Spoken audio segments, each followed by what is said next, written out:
I'm Brandon Stefano. Thank you very, very much for coming today, guys. And three words that really describe me is that I love technology. These are the three words that really describes me. When we think of gadgets, a lot of times when we think of technology as well, we think of three things, don't we? We think of our phones, we think of our gadgets, and most of all, we think of internet. That's the biggest thing of all. Now, personally for me, I think the internet is the biggest gift that technology has ever given mankind. Internet has become something that is so integral to all of our lives that it's something that's inseparable from all of us, right? Now, I'm sure from all the audiences here today, none of us can live without internet just for one day. Just for one day, we can't live without internet. That's how important it has been. Now, one aspect of life that I feel that the internet has really changed a lot of is retail. And my story with internet and retail goes all the way back to my elementary school days. It was 2007, 2008. I was about 10 years old. I opened one website. I accessed one website that all of us here knows today, Amazon.com. That's something that we all know about, right? When I first opened that website 10 years ago, 10, 12 years ago, I was amazed by Amazon. Not because it sells things, but because you can buy things with a click. And you can buy things from somewhere across the world, from someone you don't know, from a place you've never heard of, and voila, it's right in front of your door maybe in a week or two. That's how amazing it was to me. And it really inspired me to really be curious about what's this, you know? Is it gonna be the next thing after like offline retail? Going to middle school after that, 2010, 2011, and when I was in school, an e-commerce company, a local startup, they came to our school and they presented a business model, an e-commerce business model. And it answered a lot of the questions that I had when I was an elementary school kid, when I was 10-year-old. But at the same time, it also gave me more questions that I wanted to ask them. Like, what is exactly e-commerce? Like, what potential does it have?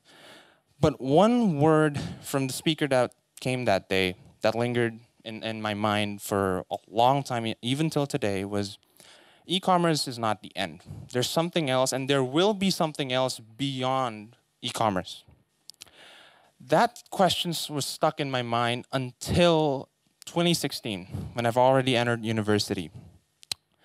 That day, I became really familiar with one concept, a concept known as omni-channel retail. Now, the concept itself was popularized by a man we all know, our beloved Mr. Jack Ma. Jack referred to omni-channel retail as new retail. I simply refer to as omni-channel retail. So you might ask, like, what is omni-channel retail? Like, what is it? You know, what concept is this? Is it really what's next after online? Pretty much it is. Omni-channel retail is basically online retail and offline retail combined together to form one seamless experience for the customer. Now, you might ask something like, if a store has a physical front and if it has a website, is it an omni-channel retail? Not necessarily. So imagine, let's take a very simple example of customer service. When you shop online, right, in a store that also has a physical store, usually they have different customer services. And whatever you receive online may not necessarily be there offline, and vice versa, right? Now, omnichannel retail doesn't live and abide by those. They enable customer service to be very interchangeable between online and offline. And the point that omnichannel is trying to make is that it's trying to make retail simple. It's trying to make retail simple and customer-centric, meaning you can customize anything, your shopping experience, from the beginning when you select the product all the way until the payment method. It is all up to you. Now, I'm going to give you one example that we all can relate with. Anybody can relate with this. We all go to the supermarket, right? I mean, one way or another, everybody goes to a supermarket. And there's one very good example. It's called Hema. Hema from Alibaba is a chain supermarket that is one of the world's first to implement omnichannel retail strategy. Now, what's so omnichannel about Hema in the first place? let's take from the simplest of things. Who here hates carrying supermarket bags after shopping? A lot of people hate them, right? I mean, you go in with your mom. She says she's gonna buy this and that, but she ended up buying everything, right? And you carry the whole supermarket with you at the end of the day. It's heavy. You have to climb like a couple of floors just to reach your car. It's a hassle, right? But the thing that the Hema is trying to do is that it's trying to combine online and offline elements together. So if you go to the Hema store with the Hema app, you scan whatever products you want to buy without actually putting it in your basket. You're putting it into your digital basket, like what you would do, add to cart, simple stuff. And then after that, what would you do is that you just have to pay online right away with a cashless method, obviously. And then from there, you must think like, okay, my order is being fulfilled maybe somewhere in west or somewhere east, but not in the store. No, every order that you make in a Hema store is fulfilled within the same Hema store that you're standing in. So after you click on that pay button, 5-10 minutes later, there are going to be some people behind you with a blue shirt running around, taking your order, putting it into a basket, and sending it to your home. Now, this is what omnichannel is about. It's about letting you experience and customize your customer experience. However you want to shop, wherever you want to shop, however you want to do it. That's the beauty of it. Now, I'm so, what do you call it, as interested with omnichannel retail because there's one thing that omnichannel retail does that online and offline cannot do. It offers flexibility. It offers creativity from the customers. You can shop in ways you've maybe never even heard of before, maybe in ways that you hope it was possible, but apparently it wasn't. But omnichannel retail makes it possible for all of us to do whatever you want, and it's up to the company to make sure that they can make it true for you, the consumers. Now, one other thing is that during my university days, at the end, I'm still so infatuated with omnichannel retail that my thesis itself was about omnichannel retail. And when we talk about omnichannel retail, especially here in Indonesia, that was my research, by the way, there are two main implications that came out of that. First implication being the infrastructure and the government, no given, right? It was pretty much something that was pretty much expected.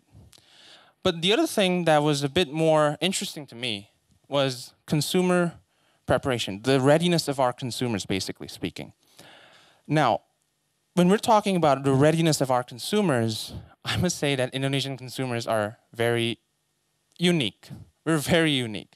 When we compare ourselves with the rest of the world, we're very unique in our characteristics and in our abilities to shop, and basically in our characteristics when we shop. I'm just going to give one example. During my research, I interviewed a lot of retailers, online retailers and offline. If I mention their names, I'm pretty sure you're going to know them.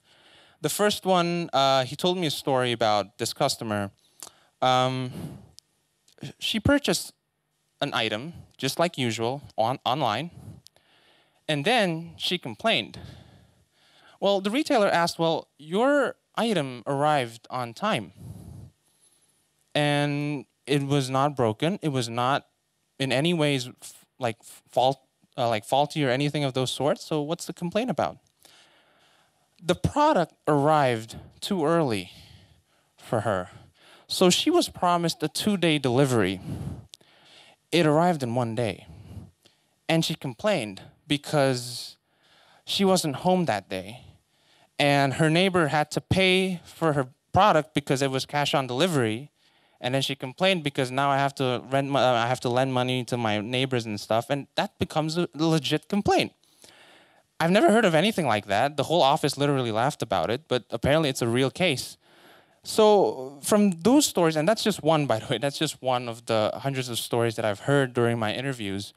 From those stories, it made me think, like, maybe our customers are really, really that interesting. Like, our customers really, really need to be studied. Like, they need to be researched further down because there's so many of us, like 250 million people. That's not a little amount. But the thing about our customers is that they are so unique in very unique ways. You know, like when a foreign retailer come here, oftentimes the comments that I have is like, your customers are really unique. Like your customers are really different. That's the comments that I've always get from fellow retailers. And that also influences my career choice, this whole dynamics of consumer. Omnichannel retail, like I said before, is a consumer-centric concept. Therefore, how your consumer acts will really depend on whether or not the concept will be delivered or not. The career choice that I have really was influenced by this research. I'm currently currently have a business of my own. And this business that I have is I work with factories in China. And basically what I do is that I take fashion products from them, bags, watches, anything of those sorts, and then I sell them to retailers all across the country. That's basically what I do. Now you might ask, like, if you have so much passion for digital business, why did you take offline business? Well, it's because omnichannel retail places great importance on offline as well, because you got to do it face-to-face. But at the same time, I realized that if I work in online business first, I won't be able to have this chance to really learn what Indonesian customers are like. But doing offline research, I can talk to fellow retailers, I can see what customers want and what they don't want. And the small quirks, like those early deliveries complaint that may not seem normal at once, but it's there, you know? Like, these are the sorts of complaints that really make a difference. And that's why I joined the whole offline industry in the first place, because I want to increase my understanding of our consumers, basically. Now, speaking of which, a lot of people during the research asked me, like, what is your thought, Brandon? Like, what do you think? Do you think this thing is going to work here? And well, honestly, if you ask me, we have potential. We have big potential. We have 250 million people plus. That's not the end. We have 250 million people here, and most of us are still not connected to the internet.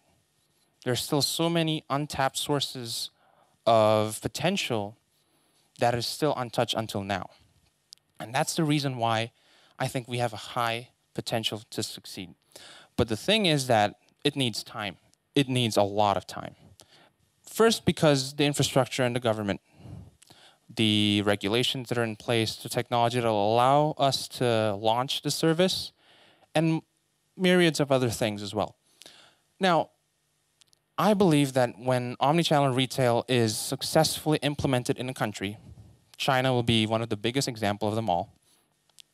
When an omnichannel retail concept has been fully established, it will change your perspective on how you buy things.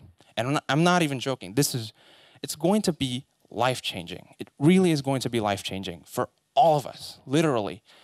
Whatever we perceive of as buying and selling, whatever we perceive of as shopping, whatever we perceive of as going to a mall or even shopping online, all of those are going to change once omnichannel retail snuck in and really disrupts the whole industry on its own.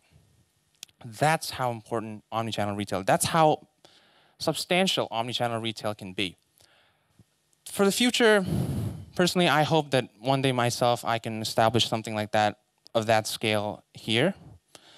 But you know, it doesn't have to just be me. You know, it could be any of us. It could be students here. It could be, you know, fellow retailers here who are interested in this concept, because I believe that this concept has potential. And if anybody is going to tackle this and is going to take the risk for it, I guarantee you, once omnichannel retail is established, it will change the industry. It will change the economy. Everything we know about buying and selling will change. And the world of retail as we know it will be revolutionized. Thank you very much.